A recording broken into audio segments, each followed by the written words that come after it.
Hello and welcome to On the Platform, Accenture's continuing conversation about hot topics and trends in the world of platform companies and platform business models. I'm Kevin Collins, the Managing Director for Accenture's Software and Platforms Industry Team, and today we have a conversation that I've really been looking forward to. I'm joined by Maya Benson from Shopify. Maya's led the commercial team for shipping and fulfillment for about past 4 years, so she's pretty much had a front row seat to the digital wars in retail and commerce. Maya, welcome to the podcast. Thank you, Kevin. Excited to be here. In case any of our listeners aren't familiar, can you give us a high-level overview of Shopify and what it does, and then a quick summary of your role? Sure. I'll start with me first real quick. So as you mentioned, I've been at Shopify almost 4 years, which means about 86% of the company has been hired after me, just for context on the high velocity growth you mentioned.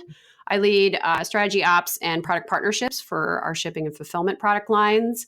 And I'm excited to introduce you and the team to Shopify. So who is Shopify? I think what's kind of most important to know first and foremost is we're really a mission-driven company. We believe in more sellers, creating more jobs, driving more consumer choice is a flywheel for really successful democracies and capitalistic societies. And so our role in powering that flywheel is an omni-channel commerce platform. So we have over 1 million merchants using our platform today to sell online. So either through their online store, leading marketplaces like Amazon or eBay, leading social channels like Instagram or Facebook, as well as using our platform to sell in brick and mortar point of sale.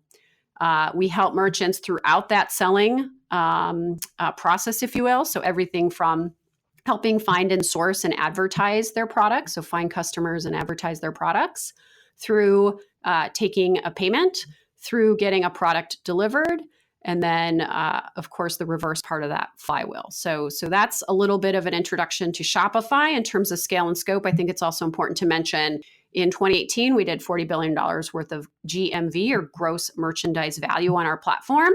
That would put us about third in the US market for, in terms of the top e-commerce providers. Yeah, it's a great growth story. Okay, well, congratulations. It's amazing. It's been fun to watch as the company has grown, and more and more of our clients are talking about you. It's hard to talk about retail and commerce without starting with Amazon. So let's just start there. How should companies think about competing with Amazon? How should we think about collaborating with Amazon? How do we work with the Amazon elephant in the room?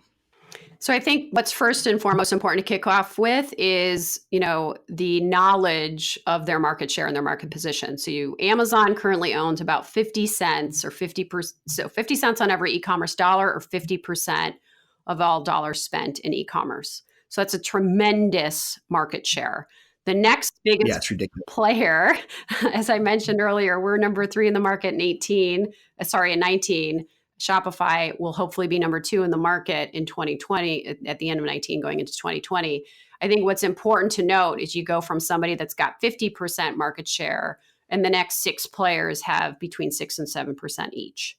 So incredibly dominant market player with incredible fragmentation underneath that. So a very long tail, if you will. With that market dominant position, I think what's kind of the next important thing to do is break down into first principles the extensive value chain that they have that's powered that extreme growth and current market position of over half our e-commerce spend. Right. So let's talk about that value chain. To sum it up, it's really easy. They can optimize their entire business on what to sell. And then they can optimize, so that's the revenue side, and then they can optimize the entire supply chain of what they're selling to drive the most efficiency on the cost side. So how do they do that? How do they optimize knowing what to sell? Well, you and I go on there and we go on Amazon, we search for products. So they have demand signals. They know what we're searching for. Yeah, right? We tell them everything. We tell them everything. And that's not just with our fingers typing in search. As you know, they've got several hardware devices that they're growing, and now you've got audio inputs. So just a tremendous data set on all of us as 3-dimensional human beings and what we're searching for to buy, coming from many different avenues and channels. They've got a growing advertising business to then help merchants or sellers, drive acquisition and at a premium ranking or placement value. They've got the full marketplace business, which means they know from search through conversion every step in that buyer's buying journey. They then know and control all the fulfillment. So they know what we're buying and therefore what products should be placed in which fulfillment centers, right? That then results in them being able to drive incredible cost efficiencies through the fulfillment and transportation side of the business. So they know what we're buying, they know when we're going to buy it, they know where we live, so that product SKU is close to you, and then they can execute on really fast delivery times at an incredible precedent-setting cost. All of this value chain is then enabled by they host it in the cloud and can do that for multiple businesses, and a deep bench of amazing data scientists that can help make sense of all of it to continue the flywheel of refining how to optimize revenue. So what products to stock, and then cost, where to stock them to drive down the fulfillment costs. Yeah, it's a pretty impressive story. So how do you compete with that? How do you even think about it? Well, you have to have several of those key components to compete with that at the end of the day. So let's talk about what those key components are. You have to know your business, right? You have to know which audiences are buying your products in which channels and are driving loyalty back to your retail store or brand. You have to have deep insights and data teams to understand what's driving your own flywheel. So I think that's like a very first principle. Where you can overlay demand signal data, so what your audience wants to buy, either by going to them and asking them or using third-party data. I think that's even enriches that front part of the flywheel that Amazon has. So I think that's one really key component. That makes sense. And then secondarily, you just got to be able to control and drive as most cost efficiencies through your own supply chain, right? So you've got to understand very, very clearly where that demand forecasting is going to drive product, where those SKUs need to be placed to drive operational efficiencies on the warehousing and transportation side. And I think there's tremendous opportunity, given transportation's the longest cost pole in the tent, for to leverage the scale of multiple players to drive down the economics to get closer to what Amazon can negotiate given their volume. So volume is very much the trigger in transportation that can drive down cost. Got it. Oh, yeah. Okay. So that makes total sense. Well, I mean, we're starting to see increasingly digital customer experiences, a bit more data driven, more data rich, and platforms are starting to embrace physical. What's your read on the next wave of disruption in commerce? Is social going to take over? Will digital platforms take over? Are we going to see the rebound of the retailer? Where do you think it's going to go? I think it's a really exciting kind of next chapter where retail is going to go. And I think there are kind of three drivers behind where the innovation and next generation of experiences are going to come. Number one is kind of platforms where consumers live. Okay, so if it's social or gaming, I think those outlets where you and I spend hours a day are going to be incredible areas to ripen and become more mature in their commercial experiences.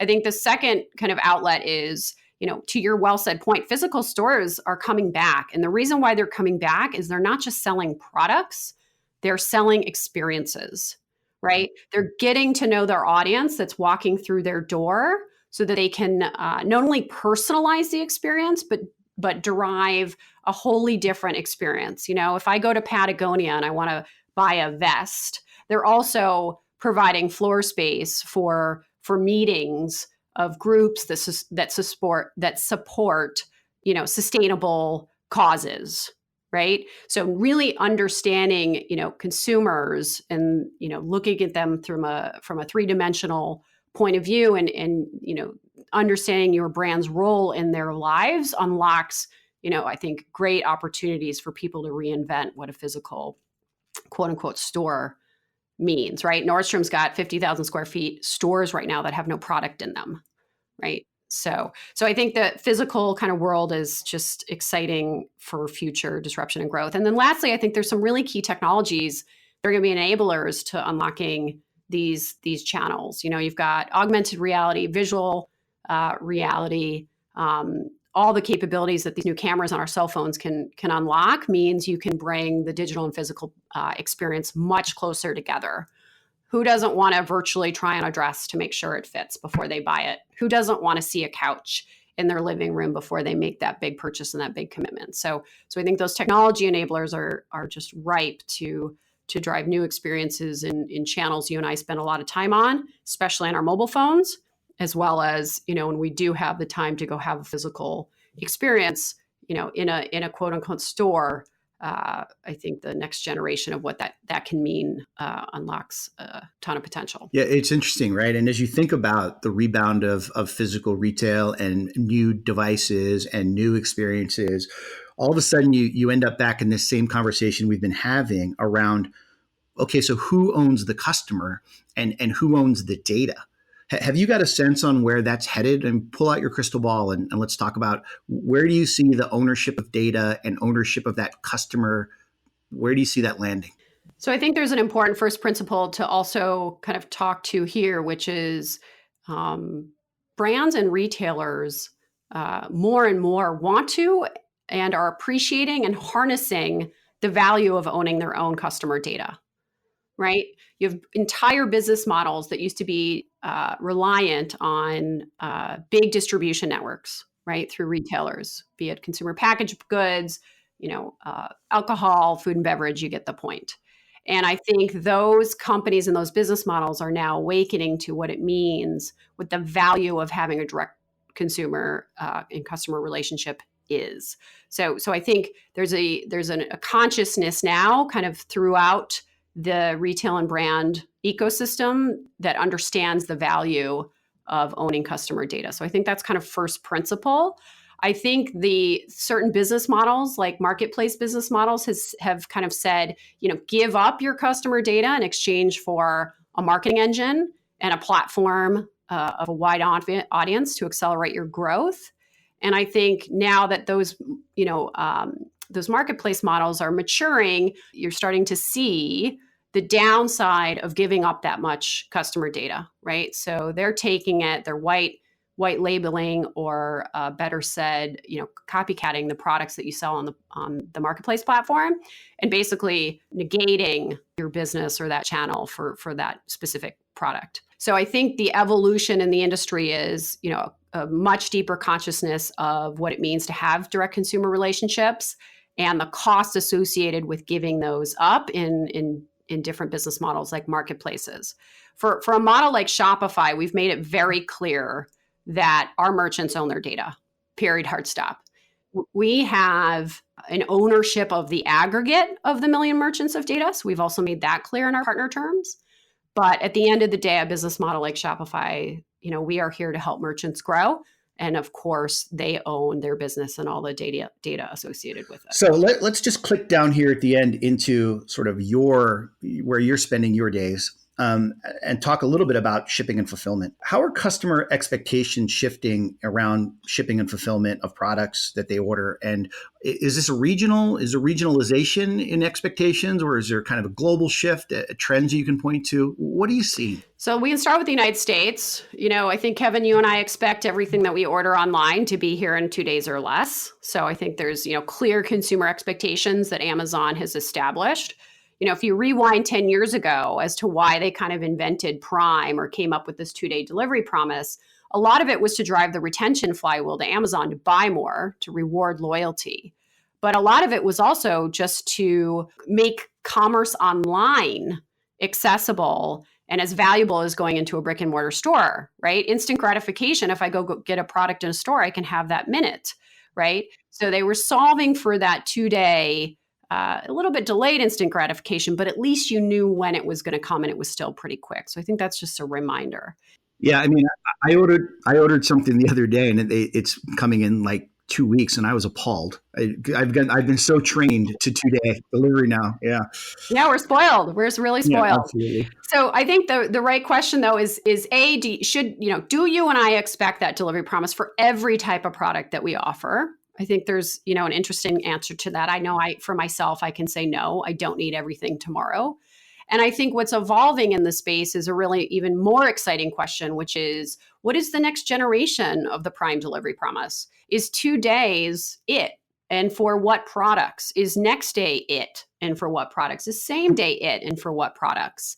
And I think there's a lot of exciting, growing consumer interest in making sure that the e-commerce shipping and fulfillment, kind of delivery experience is sustainable for the planet. Like, we're kind of, 15 years into the e-commerce game now. And I don't know what your driveway looks like, Kevin, but, being a working mom, my recycling is like spilling out into my driveway at this point, right?